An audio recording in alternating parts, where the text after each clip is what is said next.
Forward. J.A. from Philadelphia, PA. In today's time for black Americans, would you agree that Hijrah is mandatory? Not necessarily, no. I wouldn't necessarily agree. And that's because Hijrah is an Islamic ruling, and that is not specific to blacks. Hijrah is a ruling of Allah and His Messenger, as we've explained in those lectures. It's from the Deen, it's from Kitab and Sunnah, and it isn't specific to black people, people of color, or of African ancestry, etc. Number two, the second reason why I don't agree with that is because, like I said, Hijrah being obligatory or not, it's not based off of social injustice. There are other reasons behind making Hijrah. For those who say that Hijrah is obligatory, you may have to make Hijrah even though you live in a peaceful place in which there's no racism and prejudice, or it's limited. There's no police brutality. And you still may have to make Hijrah from that place based off of that view. So you can't just say you have to make Hijrah just because there's brutality. And that's because the Hijrah is deeper than life. Rather, oftentimes the Hijrah is based off of a person being too comfortable with the non-Muslims in their society and in their lifestyle, and too prosperous, and everybody just sit back and have a big SUV and I water my lawn.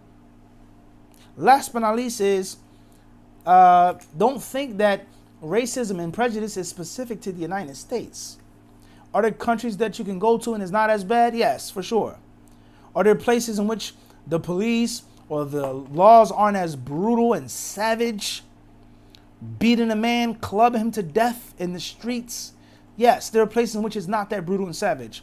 However, you go to many, many countries and you'll find prejudice and racism and discrimination against blacks, from blacks to other blacks. You may go to West Africa and you feel discriminated against because you're not African.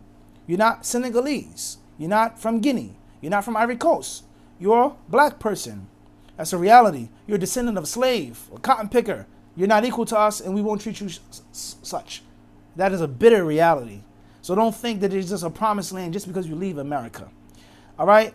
Last but not least is, many places in which you go, as one of my elders told me, one of my respected elders, my coach, he said that wherever you go, and there's a dynamic of white and black, or light skin, fair skin, and dark skin, it's going to be the same treatment.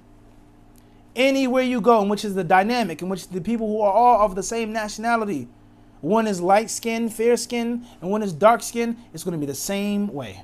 The lighter skin are going to be privileged up top, and they're going to step on the necks and the backs of the darker skinned. Cuba, the Caribbean, go further, I'll talk about Asians, Chinese, Japanese. What's the first thing you think about when you think about someone who's Asian? You think about someone who's dark, someone with dark skin? You don't. You think about someone who looks like this. They say Chinaman, he has yellow skin. A Japanese person with pale skin. You don't think about a Japanese person with brown skin.